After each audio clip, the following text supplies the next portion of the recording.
നമസ്കാരം, മലയാളി വാർത്തയിലേക്ക് സ്വാഗതം.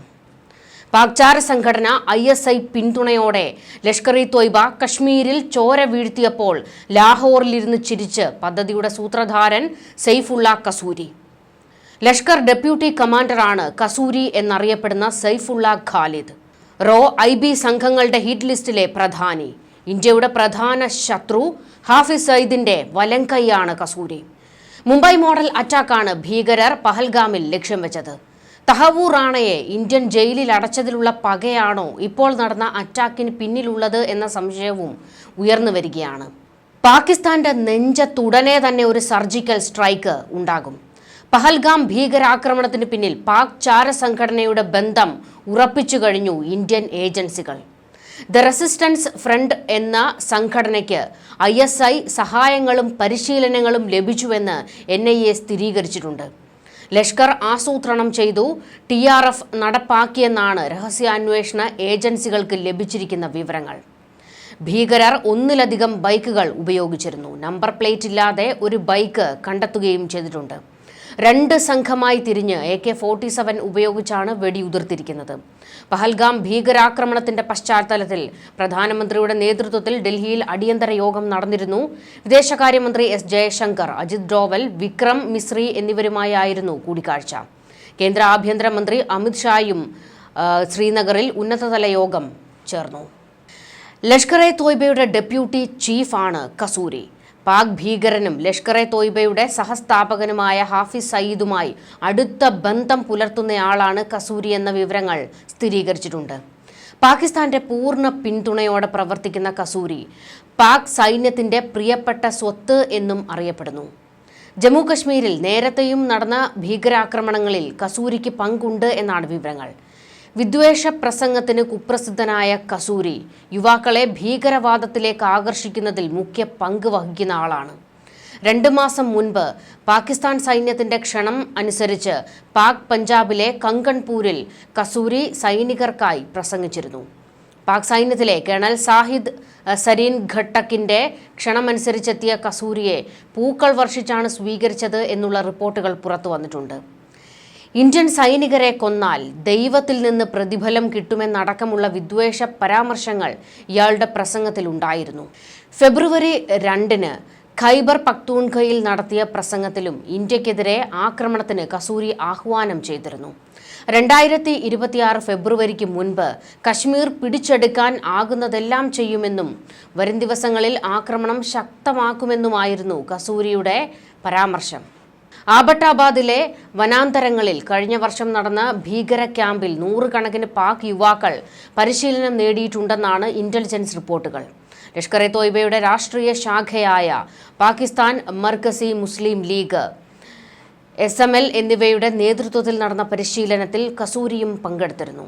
ഈ ക്യാമ്പിൽ നിന്നാണ് യുവാക്കളെ ഭീകര പ്രവർത്തനങ്ങൾക്കായി കസൂരി തെരഞ്ഞെടുത്തതും പിന്നീട് ഇരകളെ തെരഞ്ഞു പിടിച്ചു കൊല്ലുന്നതിൽ പരിശീലനം നൽകിയതും. ലഷ്കർ-ഇ-തോയ്ബയുടെ പെഷാവർ ആസ്ഥാനത്തിന്റെ തലവൻ കൂടിയാണ് കസൂരി. പാക് സെൻട്രൽ പഞ്ചാബ് പ്രവിശ്യയിൽ ലഷ്കർ-ഇ-തോയ്ബയുടെ മറ്റൊരു രൂപമായ ജമാഅത്ത് ഉദ്ദവയുടെ കോർഡിനേഷൻ കമ്മിറ്റിയിലും കസൂരി പ്രവർത്തിച്ചിരുന്നു.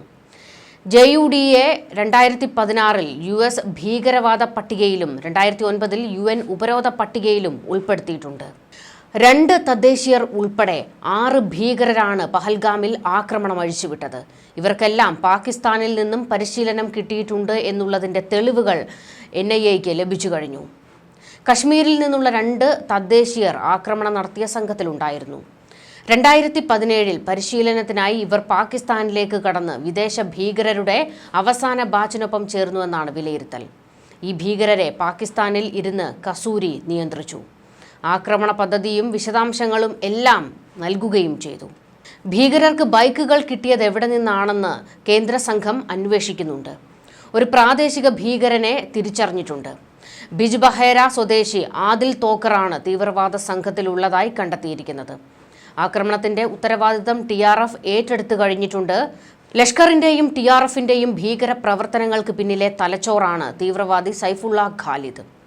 കസൂരി എപ്പോഴും ആഡംബര കാറുകളിലാണ് സഞ്ചരിക്കുന്നത്. പാകിസ്ഥാൻ സൈന്യത്തിലെ സൈനികരെ പ്രചോദിപ്പിക്കുന്നതിനായി പ്രവർത്തിക്കുന്നതിനാൽ സൈനിക ഉദ്യോഗസ്ഥർക്ക് പോലും കസൂരി പ്രിയങ്കരനാണ്. പാകിസ്ഥാനിൽ വലിയ സ്വാധീനം ഇയാൾക്കുണ്ട്. പഹൽഗാം ഭീകരാക്രമണത്തിന് 2 മാസം മുൻപ് സൈഫുള്ള ഖാലിദ് പാകിസ്ഥാനിലെ പഞ്ചാബിലെ കങ്കൺപൂരിൽ പ്രസംഗം നടത്തിയിരുന്നെന്ന് പറഞ്ഞല്ലോ. അതിന് പിന്നാലെ ഈ ആക്രമണത്തിന് വേണ്ടിയുള്ള പദ്ധതി നടത്തിയതും പാക് പഞ്ചാബിൽ വെച്ച് തന്നെയാണ്. പഹൽഗാമിൽ നടന്ന ഭീകരാക്രമണത്തെ US-ഉം റഷ്യയും ഉൾപ്പെടെ വിവിധ ലോകരാഷ്ട്രങ്ങൾ അപലപിച്ചിട്ടുണ്ട്. അമേരിക്കൻ പ്രസിഡന്റ് ഡൊണാൾഡ് ട്രംപ് മോദിയെ ഫോണിൽ വിളിച്ച് അനുശോചനം അറിയിച്ചതായി വിദേശകാര്യ മന്ത്രാലയം വ്യക്തമാക്കിയിട്ടുണ്ട്.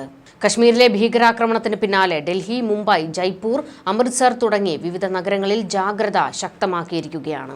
ഇപ്പോൾ കശ്മീരിൽ ഉയർന്നിരിക്കുന്ന മറ്റൊരു പ്രതിസന്ധി ഭീകരരെ ഉടൻ തന്നെ എല്ലാവരെയും പിടികൂടണമെന്നാവശ്യപ്പെട്ടുകൊണ്ട് ജനങ്ങൾ തെരുവിലേക്കിറങ്ങി പ്രതിഷേധം തുടങ്ങിയിട്ടുണ്ട്. പ്രതിഷേധക്കാരെ അനുനയിപ്പിക്കുന്നതിന് വേണ്ടിയുള്ള നീക്കങ്ങൾ സൈന്യം തുടങ്ങിയിട്ടുണ്ട്. കശ്മീർ മുഴുവൻ ഇപ്പോൾ ജാഗ്രതാ വലയത്തിനുള്ളിലാണ്. പഹൽഗാമിൽ ആക്രമണം നടന്നതിൽ 3 പ്രധാന കാര്യങ്ങൾ കൂടി പരിശോധിക്കേണ്ടതുണ്ട്. പ്രധാനമന്ത്രി നരേന്ദ്രമോദി സൗദി അറേബ്യയിലായിരിക്കുമ്പോഴും US vice president JD Vance ഇന്ത്യയിലായിരിക്കുമ്പോഴും Pakistan army chief general Asim Munir Kashmir പ്രശ്നം ഉയർത്തിക്കൊണ്ട് വന്നതിന് തൊട്ടു പിന്നാലെയുമാണ് ഈ ഭീകരാക്രമണം നടന്നിരിക്കുന്നത്. ലഷ്കർ-ഇ-തോയ്ബയുടെ ഒരു ശാഖയായ ദ റെസിസ്റ്റൻസ് ഫോഴ്സ് ആണ് ആക്രമണത്തിന് ചുക്കാൻ പിടിച്ചത് എന്നുള്ളത് വ്യക്തമായി കഴിഞ്ഞല്ലോ. ആക്രമണത്തിന് പരമാവധി ശ്രദ്ധയും നേട്ടവും നേടുന്നതിനായി കൃത്യമാർന്ന സമയവും പ്രദേശവും ഭീകരർ തെരഞ്ഞെടുത്തു. ജമ്മു കശ്മീർ ഭീകരരുടെ സ്വദേശമാണെന്ന മിഥ്യാധാരണ നൽകാൻ പാകിസ്ഥാൻ മെനഞ്ഞ ഒരു സൃഷ്ടി മാത്രമാണ് TRFന്റെ ഈ ആക്രമണമെന്ന് ഇപ്പോൾ സൈന്യവും സംശയിക്കുന്നുണ്ട്. ഈ തീവ്രവാദികളുടെ മേലാളന്മാർ ഇപ്പോഴും പാകിസ്ഥാനിലിരുന്ന് ഭീകരാക്രമണ പദ്ധതികൾ ആസൂത്രണം ചെയ്യുന്നുണ്ട്. കൂടാതെ പാകിസ്ഥാന്റെ സൈനിക ഇന്റലിജൻസ് വിഭാഗം സമ്മർദ്ദത്തിലാണെന്നും മാർച്ചിൽ ബലൂചിസ്ഥാനിൽ നടന്ന ട്രെയിൻ ഹൈജാക്കിൽ സംഭവിച്ചതിന് പ്രതികാരമായി ഇന്ത്യക്കെതിരെ ആക്രമണം നടത്താൻ ആഗ്രഹിക്കുന്നു എന്നുമാണ്. ഒരു തെളിവുമില്ലാതെ പാകിസ്ഥാൻ ബലൂജ് കലാപത്തിന് ഇന്ത്യയെ കുറ്റപ്പെടുത്തുന്നുണ്ട്. കശ്മീർ ഇസ്ലാമാബാദിന്റെ കഴുത്തിലെ സിരയാണ് എന്ന മുനീറിന്റെ കഴിഞ്ഞ ആഴ്ചത്തെ വാദം പരിശോധിച്ചു നോക്കുമ്പോൾ ജമ്മു കശ്മീരിലെ ഒരു സുരക്ഷാ സംഭവത്തിന്റെ സൂചനയായി ഇത് കാണാൻ സാധിക്കും. ലക്ഷ്യമിട്ടുള്ള കൊലപാതകങ്ങൾ കൈകാര്യം ചെയ്തത് പ്രാദേശികമായ സഹായത്തോടുകൂടിയുള്ള ലഷ്കറിന്റെ ചെറിയ ഗ്രൂപ്പാണ്. കശ്മീരിലെ സംയുക്ത സുരക്ഷാ വലയിൽ നിന്ന് രക്ഷപ്പെടാനും സുരക്ഷാ സേനയെ ദുർബലപ്പെടുത്താനും തീവ്രവാദികൾ നിരന്തരം അവരുടെ തന്ത്രങ്ങൾ മാറ്റിക്കൊണ്ടേയിരിക്കുകയാണ്. അതുകൊണ്ടാണ് അവർക്ക് LOCക്ക് അപ്പുറത്തു നിന്നുള്ള പരമ്പരാഗത നുഴഞ്ഞുകയറ്റം മാറ്റിമറിക്കുന്നത്. ഇപ്പോൾ അവർ സ്ലീപ്പർ സെല്ലുകളെയാണ് സജീവമാക്കിയിരിക്കുന്നത്. ലക്ഷ്യമിട്ട കൊലപാതകങ്ങൾ നടത്തുന്നതിന് ഈ സ്ലീപ്പർ സെൽ മികച്ച പിന്തുണ ഭീകരർക്ക് നൽകുന്നുണ്ട്. പിർപഞ്ചൽ മേഖലയിലും അതിൻ്റെ തെക്ക് ജമ്മു ഡിവിഷനിലും ഭീകരാക്രമണങ്ങൾ പോലും നടത്തുന്നത് ഈ സ്ലീപ്പർ സെല്ലുകളുടെ സഹായത്തോടെയാണ്. ഈ സാഹചര്യത്തിൽ സുരക്ഷാ ഉദ്യോഗസ്ഥർ അങ്ങേയറ്റത്തെ വെല്ലുവിളി നേരിടുന്നുണ്ട്. മറ്റൊരു വശം കൂടിയുള്ളത് കശ്മീർ താഴ്വരയിലെ ടൂറിസ്റ്റ് സീസണിന്റെ തുടക്കത്തിൽ ഭയം പടർത്താൻ ലക്ഷ്യമിട്ടുള്ള പാകിസ്ഥാൻ ഭീകരരുടെ വ്യക്തമായ പദ്ധതി കൂടിയാണ് ഇതെന്നും പറയപ്പെടുന്നു. കശ്മീരിലെ പരമ്പരാഗത വരുമാന സ്രോതസ്സാണ് ടൂറിസം. കേന്ദ്ര സർക്കാരിന്റെ നേതൃത്വത്തിൽ പ്രദേശത്തിപ്പോൾ സമാധാനം കൈവരിക്കുകയും സാധാരണ നിലയിലേക്ക് എത്തുന്നതും തിരിച്ചറിഞ്ഞ തീവ്രവാദികൾ ഇപ്പോഴും കശ്മീർ പ്രതിസന്ധിയിലാണെന്ന സന്ദേശം നൽകാനും വേണ്ടിയാണ് ഈ ആക്രമണം നടത്തിയത് എന്നാണ് ഇന്റലിജൻസ് വൃത്തങ്ങൾ പറയുന്നത്. എന്തായാലും പാക് ചാരസംഘടനയുടെ പങ്ക് ഈ ആക്രമണത്തിൽ വ്യക്തമായിട്ടുണ്ട്. അതുപോലെ തന്നെ കസൂരിയുടെ പേരും പുറത്തു വന്നതോടുകൂടി തന്നെ ഉടൻ തന്നെ പാകിസ്ഥാനിൽ ഒരു തിരിച്ചടി അതുണ്ടാകും.